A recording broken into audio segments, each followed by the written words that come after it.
So what should residents be paying attention to regarding this matter? I mean, how can they be involved with it if they should or could? Well, they need to know what the impacts of that would be with regard to the slide area and the risks that the people take there. The position the original council took was that there was sufficient risk for damage to homes. Some of them would be repairable, some of them ended up in the ocean, which doesn't make them very repairable. And so the original council said that we will put a moratorium on building in those areas. We spent time to try and define as best we could with the technology at the time what the potential risks were for landslides. Mm-hmm. And that's basically how the moratorium was developed. What's the next step of the council? You've introduced the ordinance. Okay, and at our next meeting it'll be read so that it'll become effective. It'll become effective on the 15th, just before the deadline to act. And at that point, it's going to be up to the parties involved. Is Monk's going to start the development process or take some other action? Are the people who are opposed to it going to take some action? We'll just have to wait and see. Stay tuned. Stay tuned. Stay tuned. Stay tuned. Another stay tuned, of course, what's hot in everybody's mind is Terranea. We're very excited to see this beautiful resort in our community, but all of the financial stress it's under continues to make headlines. And the recent, of course, is the city's TOT sharing plan. What's happening with that? Terranea did not opt for the program, so at this point we are not... The program being the occupancy tax sharing plan. So we are not sharing the TOT at the present time. That's correct. There's a misunderstanding in a part of the community that the TOT is somehow Terranea's money. Terranea is merely acting as the collecting agency of a city tax. A bedroom tax? It's a bedroom tax. And so as such, we are collecting that tax now. And the Terranea would no longer have the option, as I understand it, for that program because it's been terminated. And so they're going to be doing what they need to do to continue their operation. We were talking earlier about how you actually, you've had some nice dinners there, and are you feeling this is going to be successful, despite naysayers out there that think, how can this resort make it? Well, there are always naysayers. 10% of the people will say no to anything you propose to them, and then there's another segment of the population that insists on perfection day one, and that's not going to happen. The wife and I enjoyed a dinner there at Nelson's, a very informal place.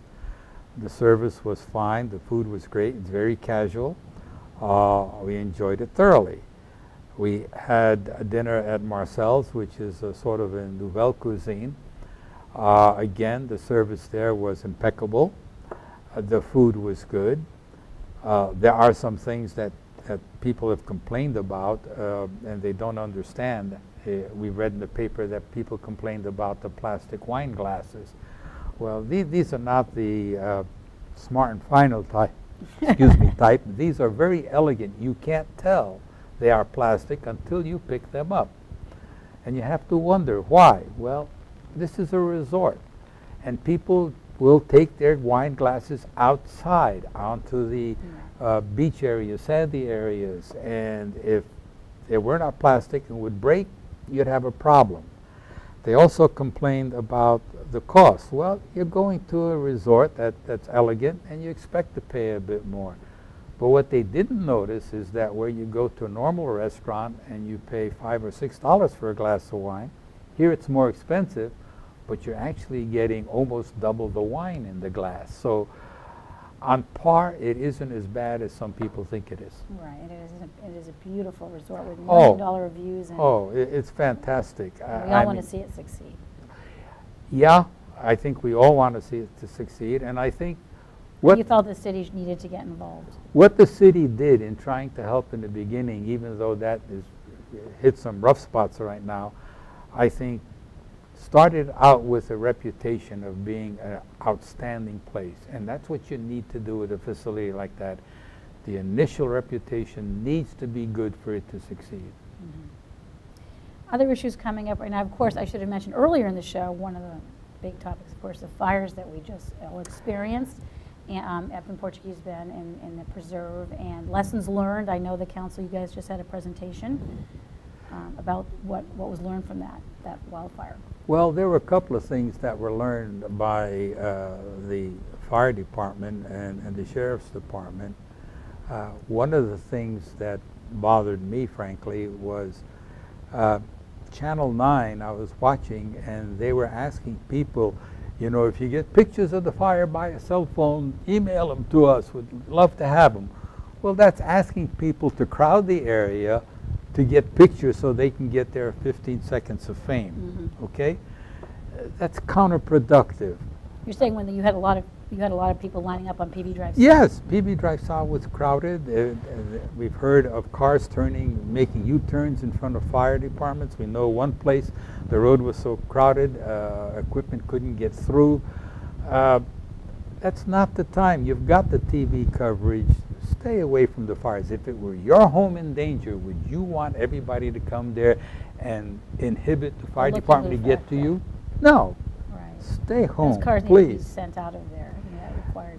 Yeah, but you know, there's just so much you can do. The sheriff and the fire department's primary concern is safety of people and housing and the fire. It'd be very difficult for them to divert some of their resources to do that kind of traffic control. Fortunately, in the end, though, it was amazing with the scope of that fire that nobody was. There were no firefighters injured. There was no major structures lost. No, some damages in Rolling Hills to homes. Two things. I think a lot of people appreciated from prior fires to do some brush clearance. That was important. The city did its brush clearance. Because it was city property. The city properties. And brush clearance doesn't mean you take it all down everywhere and denude the surface. You make buffer zones, and that was done. And because of that and the reaction by the fire department and all the departments that came, trucks by the dozens, you know, firefighters by the hundreds. It was like 400 plus personnel. Yeah, and then the helicopter drops, you know, this shows the kind of resources that are available.